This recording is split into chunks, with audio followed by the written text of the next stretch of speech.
అత్యంత మెజారిటీతో ఎల్బీ నగర్ మున్సిపాలిటీలో ఆనాడు కౌన్సిలర్గా గెలుపొందిన మహిళ, సీనియర్ రాజకీయ నాయకుడు, 84 సంవత్సరాలను కూడా ఎన్నో ధార్మిక కార్యక్రమాల్లో ప్రజలకు సేవ చేస్తున్న ఒక ఉక్కు మహిళ, ఆమె యాదాద్రి బోర్డు మెంబర్గా పదవీ స్వీకార ప్రమాణం చేస్తేనే యూత్ కాంగ్రెస్ రాష్ట్ర అధ్యక్షుడు జక్కిడి శివచరణ్ గారికి కాలింది. కాలి వెంటనే ఈయన ఒక స్టేట్మెంట్ ఇస్తాడు, వేస్ట్ ముండా అదని రకరకాల, నేను అనద్దు సార్ క్షమించాలి, కానీ ఆ మాట అన్నాడు ఆయన. అనే వరకు ఆ రికార్డ్ అంతా కూడా వైరల్ అయింది. ఈమె పొద్దున్న నిద్రలేసే వరకు ఆమె చెప్పింది, నాకు బిడ్డకి ఇట్లా అంటారు చూడు బిడ్డ, నేను అమ్మమ్మ లాంటి నానమ్మ లాంటి దాన్ని, నాకు కూడా ఇట్లా మాట్లాడుతున్నారు చూడు బిడ్డ, వీళ్ళు ఎట్లాంటి అంటే రేవంత్ రెడ్డి ప్రభుత్వం ఏం చేసింది తెలుసా, జక్కిడి శివచరణ్ రెడ్డి గారికి 2+2 గన్మెన్ ఇచ్చింది. అరే తిట్టినోనికేమో గన్మెన్ ఇస్తేవి 2+2, తిట్లు తిన్న మహిళ, ప్రాణాపాయంలో ఉండే మహిళకేమో సీనియర్ రాజకీయ ఆమెకేమో అట్లనే పడేసిండ్రు. అంటే ఇంత దుర్మార్గం ఉంటుందా మీరు ఆలోచించండి. ఇక పోలీసు శివకుమార్ యాదవ్ అని presidents police medal for gallantry తెచ్చుకున్న ఇన్స్పెక్టర్, తెలంగాణ పోలీస్ డిపార్ట్మెంట్లో ఒక ఆనిముత్యం లాంటోడు, ఆయనను బిడ్డ నువ్వు అమ్మకు పుట్టినవా, కొడుకాన్ని సంగతి చూస్తా అని చెప్పి హోంగార్డులను పోలీసులను ఇష్టం వచ్చినట్టు పొట్టు తిట్టిన తూర్పు జగ్గారెడ్డి గారికి 2+2 గన్మెన్ ఇచ్చిండ్రు. ఏ బేసిస్ మీద ఇచ్చిండ్రు? ఆయన టీపీసీసీ వర్కింగ్ ప్రెసిడెంట్ అని ఇచ్చారా? ఎక్కడో రాసింది టీపీసీసీ వర్కింగ్ ప్రెసిడెంట్ గన్మెన్ ఇవ్వాలని ఎక్కడ రాసింది? ఎస్ఏ సంపత్ కుమార్ మహారాష్ట్ర ఇన్ఛార్జు కాంగ్రెస్ అని, మహారాష్ట్ర ఇన్ఛార్జ్ కాంగ్రెస్ మహారాష్ట్ర నుంచి తీసుకోవయా, తెలంగాణ పిల్లల సొమ్ము తీసుకొని మహారాష్ట్రలో పోయి మరి రాజకీయం చేస్తున్నావు, మహారాష్ట్ర దగ్గర తీసుకో. ఆయనకి ఇచ్చిండ్రు. తూర్పు జగ్గారెడ్డికి గన్మెన్ ఇచ్చిండ్రు. మరి తూముకుంట నర్సారెడ్డికి గన్మెన్ ఇచ్చిండు. ఆయన ఎమ్మెల్యేనా ఏమన్నా? తూముకుంట నర్సారెడ్డి. మైనంపల్లి హనుమంతరావు 2+2. రౌడీలందరికీ మా ఈ ఏరియాలో ఆరాధ్యదమైన మైనంపల్లి హనుమంతరావుకి ఏమో 2+2. కొండామురళి, ఎవరైనా పసునూరి దయాకర్, రాజనాల శ్రీహరి, ఎర్రబెల్లి ప్రదీప్రావు, ఈయన బీజేపీ, ఎర్రబెల్లి ప్రదీప్రావుకు గన్మెన్ 1+1. మరి మా పెద్ద సుదర్శన్ రెడ్డికి ఎందుకు ఇవ్వాలి? మా దాస్యం వినయభాస్కర్ ఏం పాపం చేసిండు? మా నన్నపనే నరేందర్ ఏం పాపం చేసిండు? తెలంగాణలో మొదటి deputy CM doctor Thatikonda Rajaiah, ఆయన ఏం పాపం చేసిన? ఆయన కింద తీసేసిండ్రు. ఆయన కూడా మాజీ డిప్యూటీ సీఎం కదా, మరి ఆయనకు కూడా ఇవ్వాలి కదా, ఆయనకి ఎందుకు ఇవ్వలేదు? ఆదిలాబాద్లో ఆత్రం సక్కు గన్మెన్ ఇచ్చిండ్రు, పురాణం సతీష్కి ఇచ్చిండ్రు. వీళ్ళందరూ ఎక్స్ఎమ్మెల్యేలు, ఎక్స్ఎమ్మెల్సీలు. వేణుగోపాలాచారికి 1+1 గన్మెన్ ఇచ్చిండ్రు. ఐక్యారెడ్డికి 2+2 ఇచ్చిండ్రు. జోగురామన్న 0, బల్కా సుమన్ 0, దుర్గం చిన్నయ్య 0, నడిపల్లి దివాకర్ రావు 0. ఈ వరంగల్ అయితే నవీన్ రాజు అంట, డౌడ్ షీటర్ అని అందరూ అంటున్నారు, ఈయన కూడా gunmen. Pasunuru Dayakar ex-MP gunmen. మరి పసునూరు దయాకర్కి 1+1 ఇచ్చినప్పుడు మాలోత్ కవిత ఏం పాపం చేసింది? ఆమె కూడా ఇవ్వాలి కదా. మాలోత్ కవిత ఏం పాపం చేసింది? ఆమె కూడా ఇవ్వాలి కదా గన్మెన్.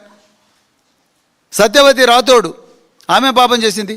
సో ఈ విధంగా సెక్యూరిటీ రివ్యూ కమిటీ అనేది ఒక లోపభూయిష్టమైన, అంటే ఇష్టమైన వాళ్ళకు గన్మెన్, ఇష్టం కాలేని వాళ్ళకు, ప్రశ్నలు అడిగిన వాళ్ళకు తీసేయి, వాడు సచ్చినా మంచిదే.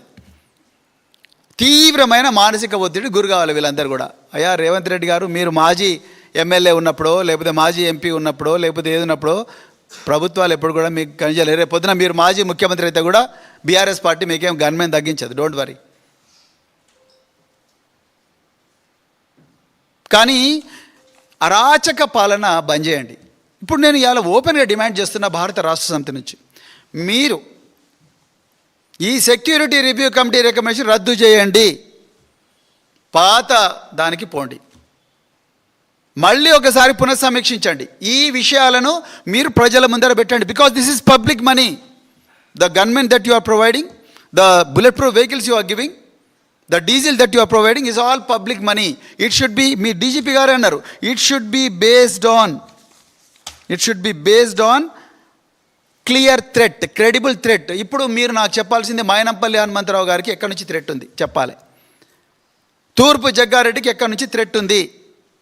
రౌడీ షీట్ల నుంచి థ్రెట్ ఉందా? ఆ రోజు సంగారెడ్డిలో 2 రౌడీ షీట్లను తీసుకొని పోయాడు కదా, వాళ్ళ నుంచి థ్రెట్ ఉందా? మైనంపల్లి హనుమంతరావుకి రౌడీ షీట్ల నుంచి థ్రెట్ ఉందా? మరి ఆయనకు తిట్టున్నప్పుడు ఎర్రోళ్ళ శ్రీనివాస్కి ఎందుకు లేదు? ఆయన కూడా ఉండాలి లెక్క ప్రకారం. బల్కా సుమన్ కూడా ఉండాలి. కొప్పులేశ్వర్ కూడా 2+2 ఇవ్వాలి. జోగురామన్నకు కూడా గన్మెన్ ఇవ్వాలి. ఐక్యారెడ్డికి ఒక న్యాయం, జోగురామన్నకి ఇంకో న్యాయం ఎట్లుంటుంది? జైపాల్ యాదవ్కి ఒక న్యాయం, ఉప్పల వెంకటేష్కి ఒక న్యాయము, తల్లోజు ఆచార్యకు మరో న్యాయం. అంటే నువ్వు బీజేపీ కాంగ్రెస్ దోస్తి బాయ్ ఎర్రబెల్లి ప్రదీప్రావుకి ఒక న్యాయము, దాస్య వినయభాస్కర్కి ఇంకో న్యాయం. ఈ విధంగా మీరు ముసుగులో గుద్దులాట కాదు. ఐ డిమాండ్ ద గవర్నమెంట్, మీరు దయచేసి threat perception reports, security review committee recommendations ఏ బేసిస్ మీద చేసిండ్రు ఆ విషయాలు ప్రజల ముందర పెట్టాలి. ఇది ప్రజాస్వామ్యం.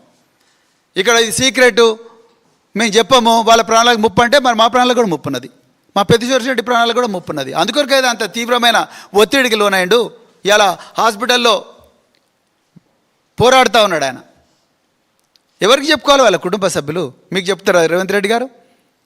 పైడాకుల అశోక్ న్యాయము, పైడాకుల అశోక్ ఒక న్యాయము, సత్యవతి రాథోడ్కు మరొక న్యాయం ఉండదు కదా, మాలోత్ కవితకు ఒక న్యాయము, సునీత మహేందర్ రెడ్డికి ఇంకొక న్యాయం ఉండదుగా, పట్నం నరేందర్ రెడ్డికి ఒక న్యాయము, అనుముల తిరుపతి రెడ్డికి కొండలరెడ్డికి ఇంకో న్యాయం. అనుముల తిరుపతి రెడ్డి మీద థ్రెట్ పర్సెప్షన్ రిపోర్ట్ ఏమున్నది?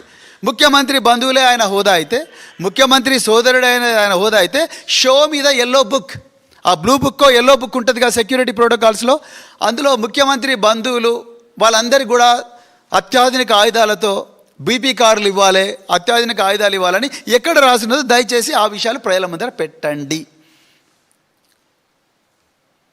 జానారెడ్డి గారికి 2+2 గన్మెన్ ఇవ్వాలని, బీపీ కార్ ఇవ్వాలని, ఇంటి ముందర గార్డు పెట్టాలని ఎక్కడ రాసున్నది? ఆయన హోదా కేవలం రేవంత్ రెడ్డి గారికి దోస్తు కావడం వల్లనేనా?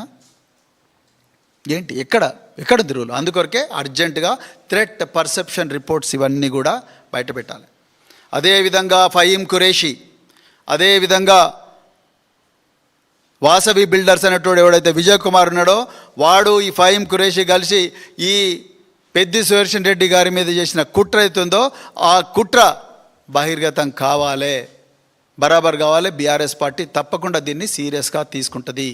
అదేవిధంగా బీఆర్ఎస్ పార్టీలో ఇప్పటికి కూడా ముప్పు ఎదుర్కొంటున్న ఎమ్మెల్యేలు కానీ, ఎక్స్ఎంపీలు కానీ, ఎక్స్ఎమ్మెల్యేలు కానీ వాళ్ళకు కూడా భద్రత వెంటనే పునరుద్ధరించాలి. బీరం హర్షవర్ధన్ రెడ్డి గారు, అదేవిధంగా ఇంకా 5-6 మంది ఎక్స్ఎమ్మెల్యేలు గౌరవ హైకోర్టుకు పోయి వాళ్ళు ఒకటి తెచ్చుకున్నారు, ఆర్డర్ తెచ్చుకున్నారు. ఆ ఆర్డర్ను కూడా మీరు హానర్ చేయడం లేదు. ఎందుకు అంటే కోర్టులు అంటే నిన్న రంగనాథ్ గారిని తీసేయమని కోర్టు ఏ విధంగా అయితే ఆర్డర్ ఇచ్చిందో, మీరు డివిజన్ బెంచ్ పోతాము, ఎక్కడ పోతాము అక్కడ పోతామని ప్రభుత్వంలో ఎవరిని ఎక్కడ నియమించుకోవాలో మా హక్కు అని మీరు అంటున్నారు కదా రేవంత్ రెడ్డి గారు. మేము కూడా ఏమంటున్నామంటే మాకు ముప్పున్నప్పుడు మమ్మల్ని కాపాడడం ప్రభుత్వం హక్కు. దానికోసమే మేము కోర్టు గడప దొక్కాము, న్యాయస్థానం గడప దొక్కాము. గౌరవ న్యాయస్థానం మా బాధను అర్థం చేసుకొని ఒక ఆర్డర్ ఇచ్చింది. ఆర్డర్ ఇచ్చినప్పుడు ఆర్డర్ చూపాలి కదా. పెద్ది సుదర్శన్ రెడ్డి గారు పోయి ఆర్డర్ వరంగల్ కమిషనర్కి ఇస్తే సార్ నాకేం తెలియదు ఎస్ఆర్సీ పోయి అడగన్నట్టు. ఎవరు ఎస్ఆర్సీ? ఏ చెట్టు కింద ఉంటాడు ఎస్ఆర్సీ? ఏ బతుకమ్మ కుట్టను ఉంటాడు ఎస్ఆర్సీ? ఏ హుసేన్ సాగర్లో ఉంటాడు ఎస్ఆర్సీ?